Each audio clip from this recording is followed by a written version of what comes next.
Hello, everyone, and welcome to the Virtual College Exploration for all North and South Carolina students, sponsored by the Carolinas Association of Collegiate Registrars and Admissions Officers and StriveScan.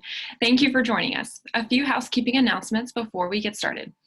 You can use the Q&A button on your screen to type your questions to our presenters at any time. Your camera and microphone are off so the panelists cannot see or hear you. This is just one of many different sessions happening, so be sure to check out the full schedule at CACRAO.org.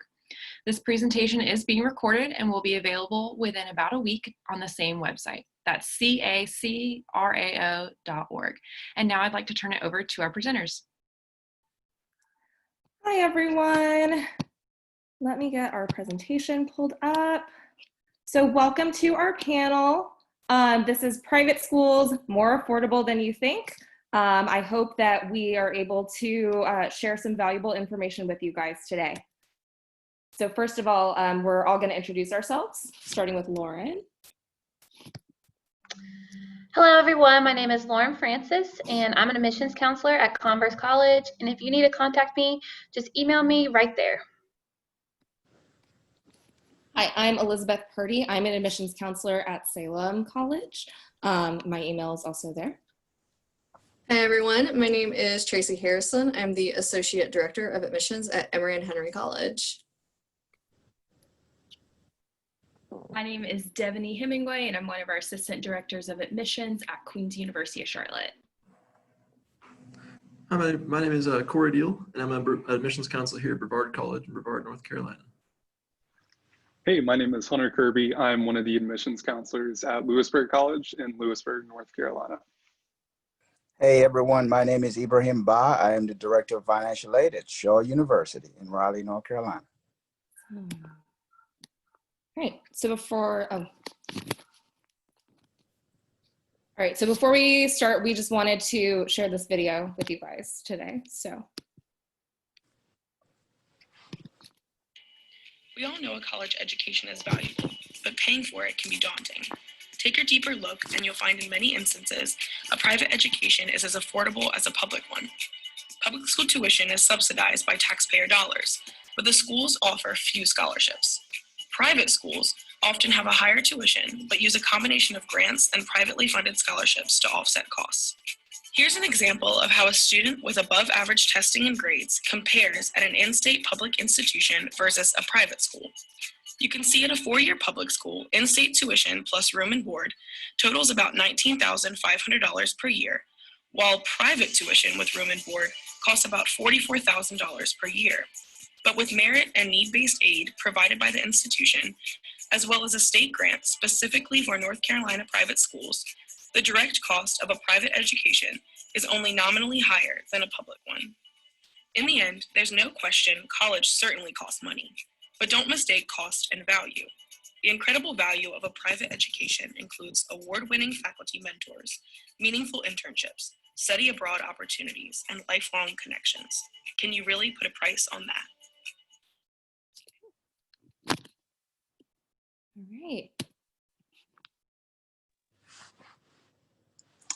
All right, we are going to jump into FAFSA. FAFSA, F-A-F-S-A, some folks call it FAFSA, some folks call it FAFSA, right? But the acronym really stands for Free Application for Federal Student Aid. So oftentimes when I do my presentation, I always ask that first question. I'll give out a monetary gift, right? For anybody who can tell me what the F in FAFSA stands for. So I'm gonna give a quick example. I had a parent this year, matter of fact, that called me and said that, hey, Mr. Ba, I paid $75 to do the FAFSA. I said, well, wait a minute, what site did you go to? She said, I went to FAFSA.com. I said, no, that's the wrong one. That is not the correct one.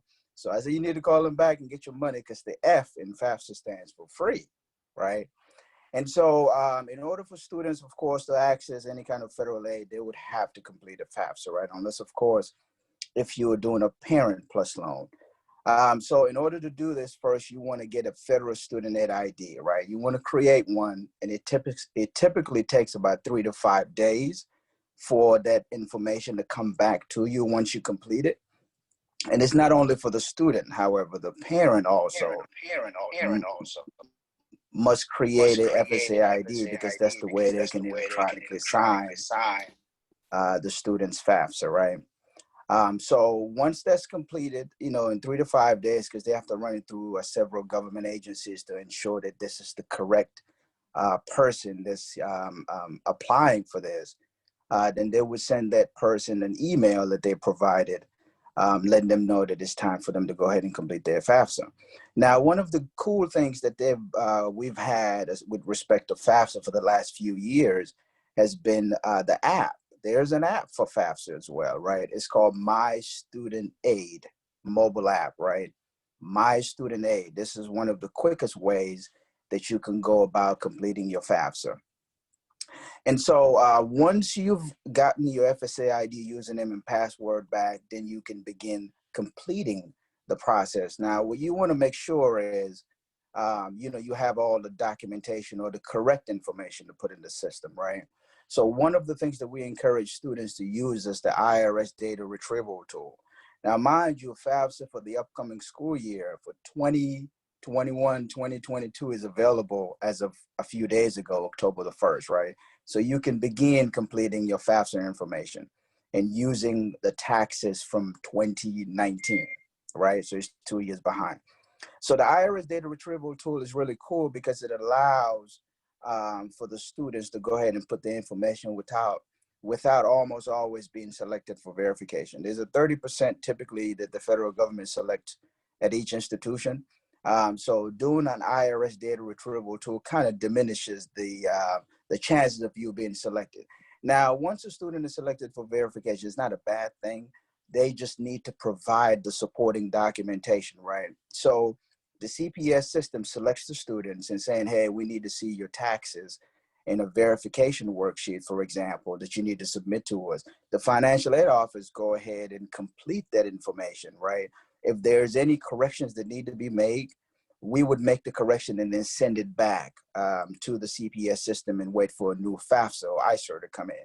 If there are no corrections, then we'll go ahead and award or offer the student financial aid. So that's how that works. So oftentimes when students sees notice that they've been selected for verification, they panic. You don't have to panic, right? We just need to verify the information.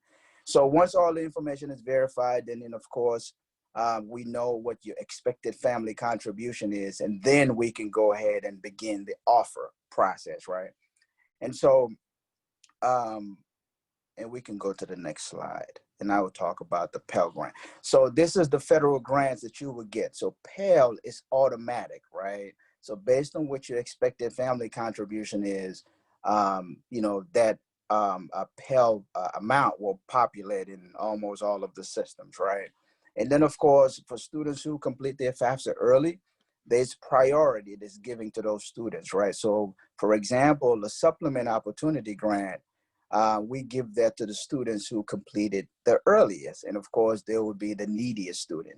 So if you receive Pell, you are almost always, if the funds are available, you will get a supplement grant as well. So it's imperative the students go ahead and complete their FAFSA as quickly or early as possible so they can have an opportunity to you know, get first dibs on those federal funding. So those are my slides for today. So another thing that goes along with filing your FAFSA then it makes you eligible to be able to take out student loans. Student loans are going to come in two different forms. You have the subsidized loan, which there will be no interest accrued while you are a student in college, and then the unsubsidized loan, which interest will accrue at the moment that the funds are released to the college. All payments to your student loan will be deferred until 6 months after you graduate or stop being a full-time student. Requirements for a student federal loan is that you would complete a loan counseling and also sign your master promissory note. Both are available at the studentaid.gov. With student loans, there is not a credit check that goes along with that because they are most likely assuming that coming out of high school, you probably do not have a credit score. Now, on the other side of things, they also offer a federal Parent Plus loan. This can be for a parent or for a guardian, and they do have to complete the application available at the studentaid.gov website. There is a credit check involved, and if they are denied, they have the option for a cosigner. And if they are denied after that, or that is not an option for them, then the student will automatically have $4,000 per year added to their unsubsidized loan.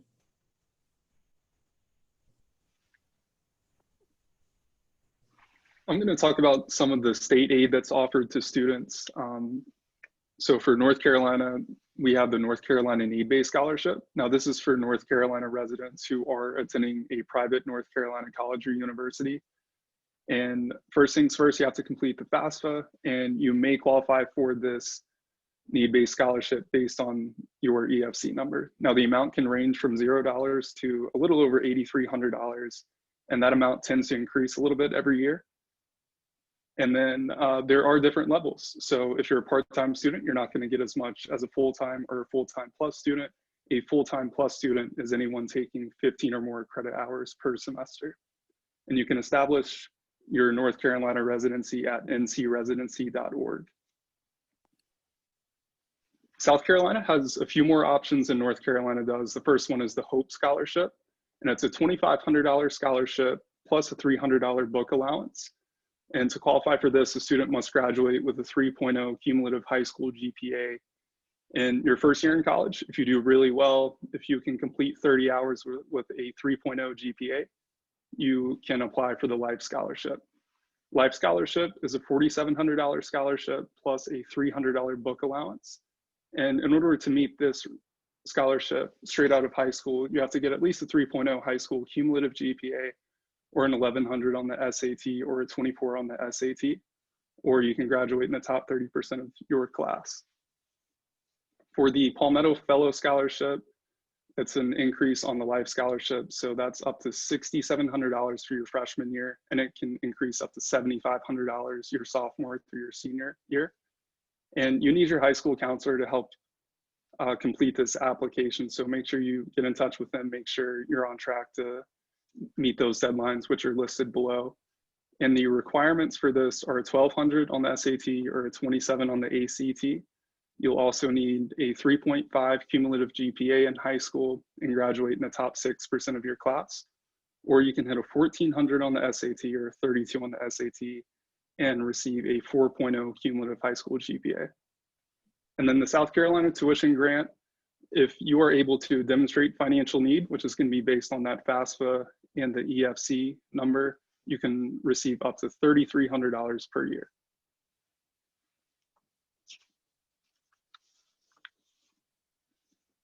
And last state we're going to cover is Virginia. So Virginia has the Virginia Tuition Assistance Grant, or VTAG. And this is a non-need-based grant for Virginia residents.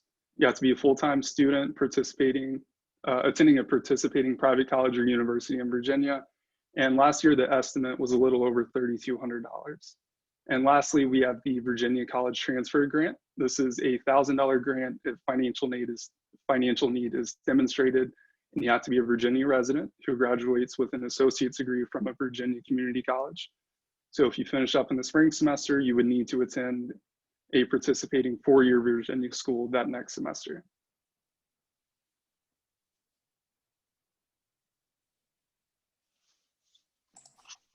All right, so I'm going to talk about a few just kind of general additional aid opportunities that you can usually find at most private colleges. First and foremost, I'd like to talk about the fact that scholarships do stack at most private institutions. So say, for example, you've received a merit scholarship on top of an honors program scholarship. Those would actually stack in the sense that you could receive that, say if it was a $10,000 merit scholarship, that $1,000 or $2,000 honors program scholarship could add right on top of that, and keep adding those grants and scholarships and things like that to help increase that kind of scholarship amount you have, as well as decrease kind of out-of-pocket costs you'll have for that year. So always try and get additional scholarships that you can get to help stack and kind of reduce that total cost there for you. One place I always recommend looking to do that is for outside scholarships. So first and foremost, websites like fastweb.com, I think scholarships.com, things like that. A great way to kind of just see what else is out there. You can kind of look by specifics as well, so you can search by athletics or academic programming, things like that. So I always recommend checking out kind of what's available on there, and just applying for them, seeing if you can get additional aid there. Beyond that, it's always good to check with your local community, any sort of groups you might be a part of, religious organizations, athletic organizations, even sometimes companies that you work for will have scholarships available, things like that as well. So I always recommend just reaching out, kind of seeing what else is out there, and then trying to apply for those. There's a lot of scholarship money each year that doesn't get sent out to students just because it doesn't get applied for. So I always recommend looking around, kind of seeing what else is out there. And then of course there's military benefits as well. So if you, this would be something you kind of know if you apply for here, but if you know you have would qualify for that military benefit side of things, it's always good to reach out and see if you can talk with a VA representative for each college.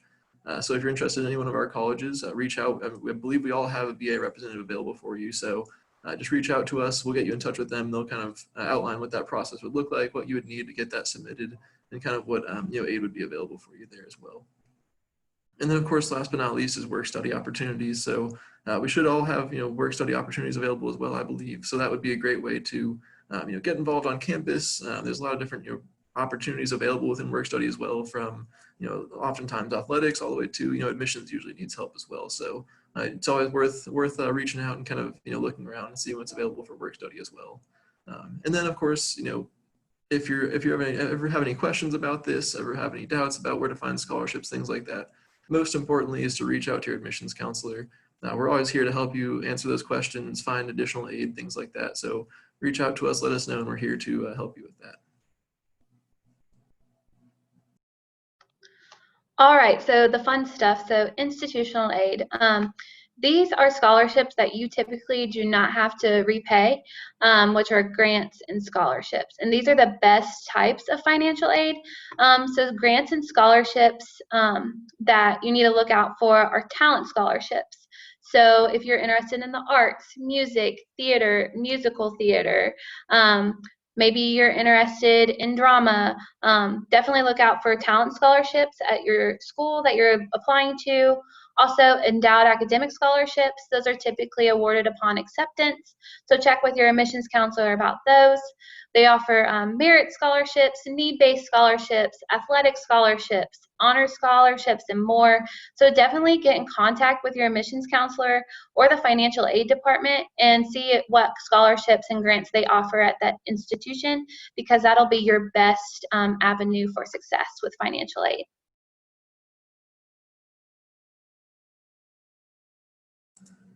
All right, so now we're going to dive into a little bit more institution-based specific scholarships here. So I'll go ahead and start us out with Brevard College. So first and foremost, you'll see in the top left corner there is the half tuition or merit scholarship. So for any of our North Carolina or South Carolina residents, you automatically qualify for a half tuition scholarship. It's a really nice kind of chunk off the cost of the college there, and it's definitely worth something that worth checking out. As soon as you get accepted, we'll apply that to your application there. For any non-Carolina residents, we do have the merit scholarship available as well, and it's just a bump down from the half tuition, but definitely going to help with that cost as well a lot there. Beyond that, we've got Scholarship Day. So our next Scholarship Day will be in December, and then we'll have some after that as well. But essentially, Scholarship Day, you'll have the opportunity to receive a Scholarship Day award through an interview with our college, as well as the potential to interview for the honors program and the Institute for Women in Leadership program as well. So both really awesome programs, and do come along with scholarships there as well. Also, that same day, you could check out the fine arts program in its scholarships as well. So you could do a interview or an audition for both our music or theater programs, or send in your portfolio for the art program as well. Both of those would come with nice scholarships that would kind of help with the college cost there as well.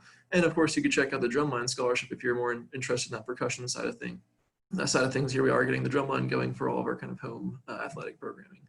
And then last but not least, of course, there are additional outside opportunities. So, outside scholarships, like I was mentioning, military benefits, of course, and then work study. And then, of course, filling out your FAFSA. So, if Brevard is somewhere you're considering, go ahead and fill out the FAFSA and add that school code on there. So, but yeah, that's really the main stuff we have here. If you have any questions, feel free to reach out to me. I'll be glad to kind of go into more details about those. All right, so Converse College. So I'd like to point out these two big statistics at Converse. Converse is 53% less expensive than the national average for private liberal arts colleges, and 85% of our students receive some form of financial aid support at Converse. So at Converse, some scholarship opportunities that we have are the Endowed Academic Scholarship, and that's for outside and South Carolina residents, and that's awarded upon acceptance based off your GPA. We also offer athletic scholarships, so my best advice for those is to go to govalkyries.com and click the Recruit Me tab, and the coach will get in contact with you. We also offer talent scholarships in art, dance, music, theater, and musical theater. We have a School of the Arts scholarship coordinator. Her name is Laura Claire, and she is a great avenue for you to reach out to. Also, at Converse, we stack scholarships, so we don't just take the highest, we stack them all. And for more scholarship opportunities, just go to converse.edu/scholarships. And my word of advice is just to be sure to look at the school's cost before you decide if it's too expensive for you.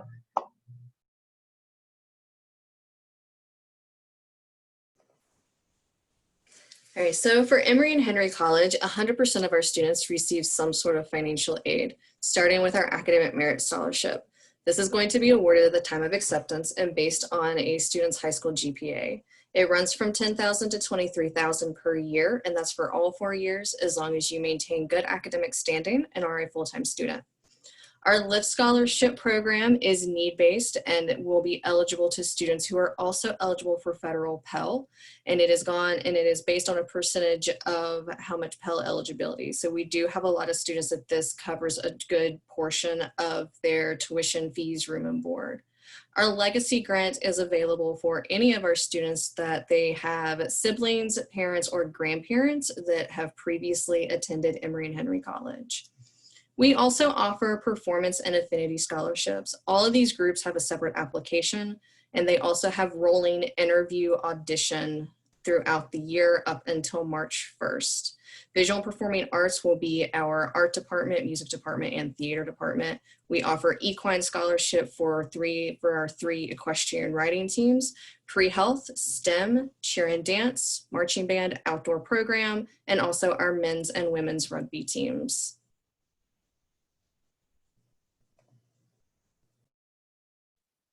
All right, and I'm going to go over the institutional aid opportunities we have at Lewisburg College. So we'll start off, we do have merit scholarships, which are academic scholarships, and they range from $5,500 to $8,000, and that is based on your cumulative high school GPA. We're test optional, as are probably most of the schools here, so you don't have to worry about that. We also have scholarships for our honors program. If you have a 3.3 GPA or higher, we'll send you an application and your acceptance packet. Be sure to fill that out and see if you can qualify for that scholarship. We also offer scholarships for our Learning Partners program. Our Learning Partners program is very unique. It's the only one in the state. It is for students with a documented learning difference. So if you had a 504 or an IEP plan in high school, you can actually bring that over and apply to be in the Learning Partners program. And there's actually going to be another one of these information sessions about that program tomorrow at 10 a.m. So be sure to check that out if you are interested. On the right side, you'll see athletic scholarships that we offer. Every sport is on there except for football. If you are interested in getting recruited, please check out our website, look up the coach's contact information. If you can provide film, or if you have a club coach that can reach out, that would be really helpful for you. We also offer scholarships in the performing arts. So if you're a dancer or if you're in the theater, we have opportunities available for you there. And then lastly, we have our endowment scholarships. So for us, it's really important to complete that application. We are affiliated with the Methodist Church. So if you include that you're Methodist on your application, you could qualify for a $1,000 scholarship.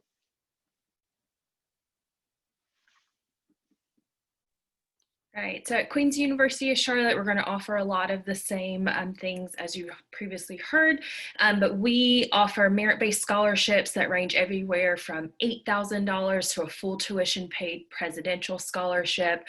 You can qualify to maybe do Queen's need-based grants that are institution specific that we give out to stack on top of financial aid packages. We do offer athletic scholarships for our 24 NCAA Division II athletic teams. You'll want to go directly to queensathletics.com to work that out with the coach, as that's granted specifically through their department. We do offer music and music therapy scholarships. There is an audition that is required for that, especially when declaring that as your major. And then we also offer departmental scholarships, but in order to be considered for those, you'll want to apply by our Early Action 1 deadline, which is December 1st, and you'll go from there.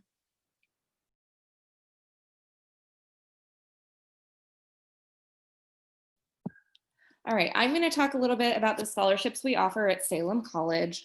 And I just want to make it clear, because I don't think we said, Salem is a women's college. So unfortunately, we can only recruit half of you. But if you are a woman, you could qualify for some of these scholarships. So we offer, for some of our merit-based aid, we do have a first-year merit scholarship, which is half tuition for all 4 years, as long as your cumulative high school GPA is 3.25 or higher. And so that includes your weighted GPA. And that includes also early college students. We also offer a full tuition Davis Art Scholarship that goes to 1 student every year, and it does require a separate application. But if you're interested in studying art, art history, or design, that might be available to you. We also offer scholarships for students interested in our School of Music. They do require an audition, and the deadline for both art and music applicants is December 1st, so keep that in mind. And then we offer one really great need-based scholarship, and that is our Salem College Promise. So if you are a North Carolina resident and your EFC is below $5,000, you actually receive free tuition and fees at Salem. So you'd only be responsible for room and board, but tuition is the biggest chunk of the cost of attendance. So that could be a really good option for you.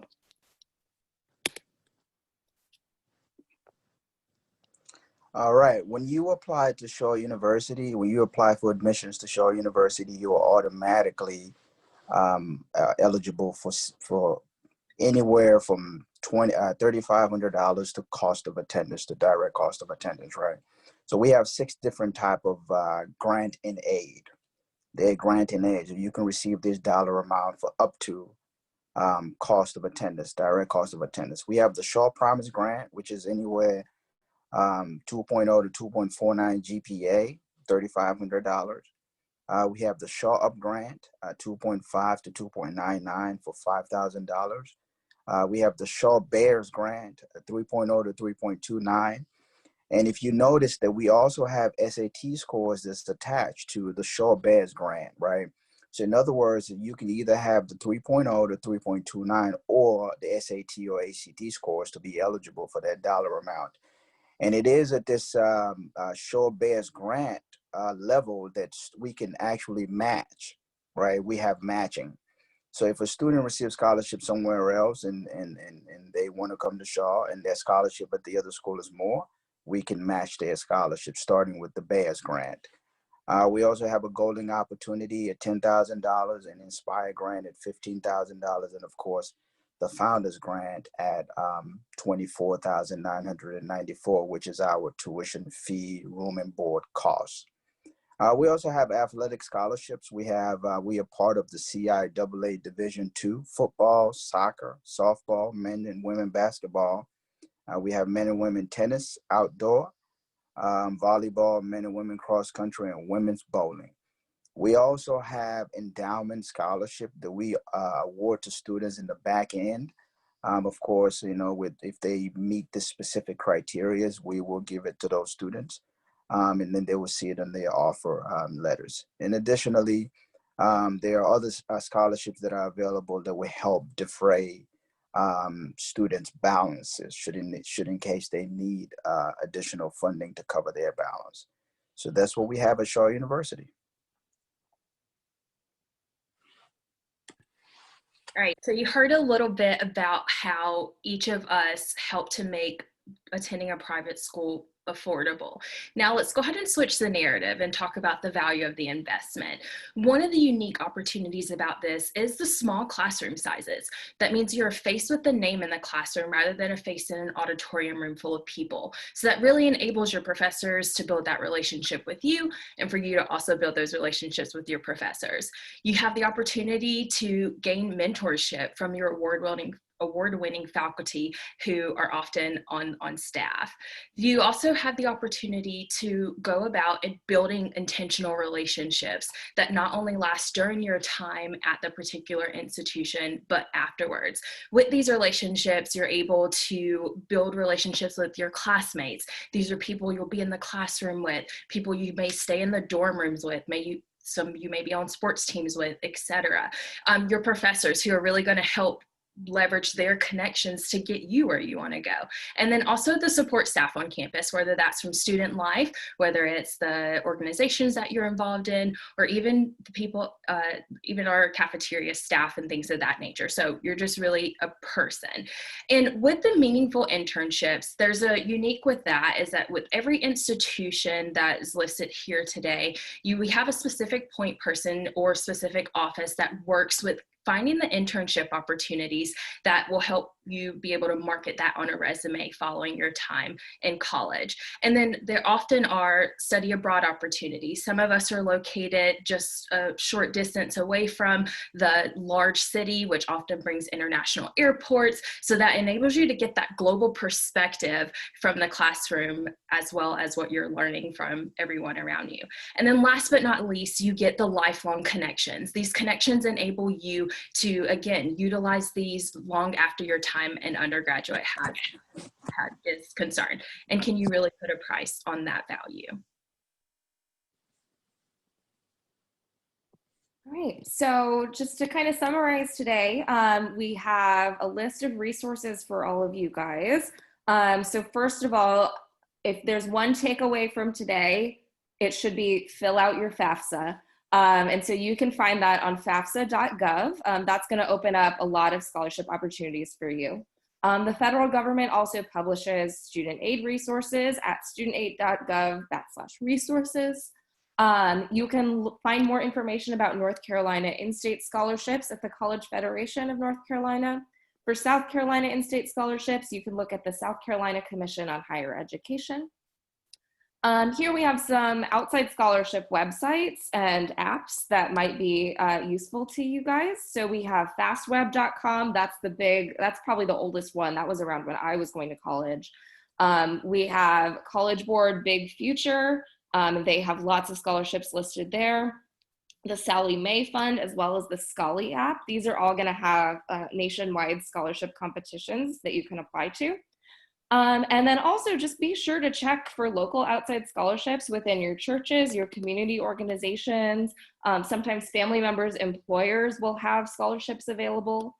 So really put your feelers out and try to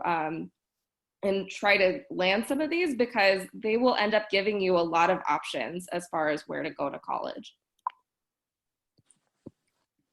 And so the last thought I want to leave you guys with is that, your college choice is personal and your financial aid is too.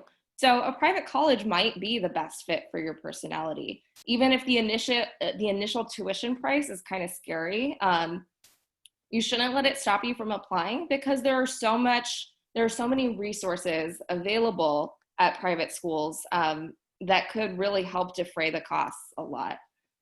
Financial aid packages are tailored to your financial aid situation. So if you don't have a lot of money, that might not be a problem. So don't let that stop you from applying to places with programs that interest you and from campuses that match what you're looking for in terms of your college experience. So we're going to reshare our contact information. But now would be a great time for any questions.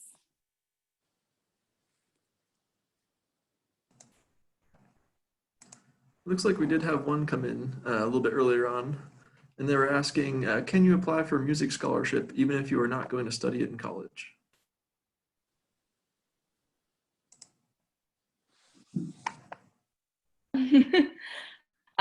So no, unfortunately, our music scholarships are only going to be available for music majors. Or music majors. At Converse College, you can apply for a music scholarship if you're not studying it. However, you would just have to participate in the Converse chorale or our ensemble and commit to it for that 4 years. Yeah, similar to Converse, Brevard has a major specific music scholarship as well as ensemble-based scholarships. So if you don't want to go fully down that music path, you can kind of look at just doing more like ensembles on the side. Emory and Henry College is very similar. We do offer majors within our music department, both educational and performance. But then we also have students that participate in our performance, instrumental performance, choir performance, and marching band that are not music majors. And at Queens, it's only open to those who are majoring in music or music therapy.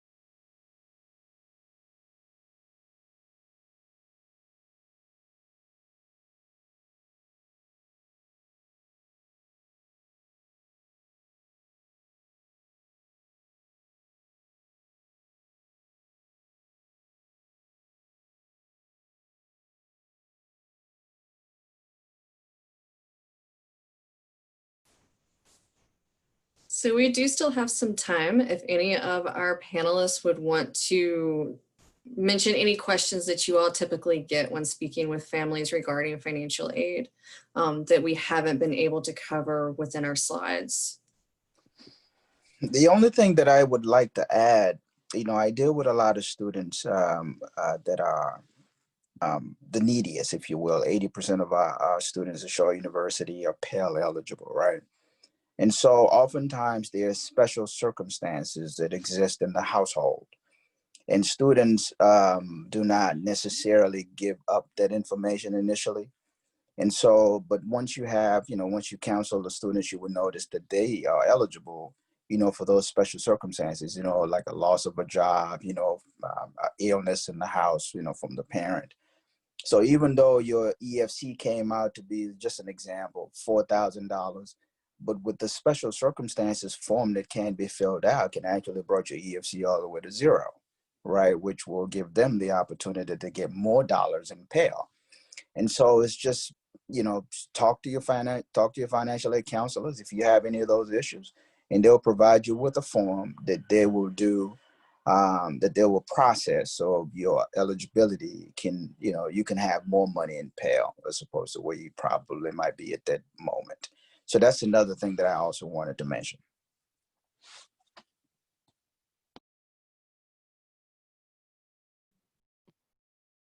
I think another thing to highlight is that even if you don't think you're going to receive any money from the federal government, definitely still file your FAFSA, because typically if you file your FAFSA closer to the October 1st is when the FAFSA opened for the 2021-2022 school year.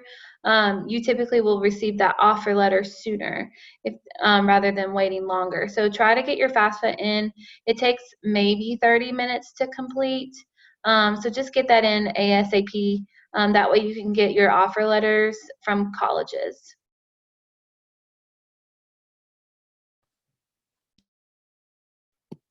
One thing I was going to add is, again, yeah, when you get your financial aid offer letter, I know at least for Salem that if, again, as Ibrahim was mentioning, if there is a special circumstance that like your financial aids or your financial situation just drastically changes. For example, this year we had a lot of students whose financial aid situation drastically changed due to COVID. Our financial aid office is really there to kind of help you guys and to talk through different options with your families. And so, don't be afraid of just contacting a college's financial aid office if the package doesn't actually reflect what you can afford and you really want to go there.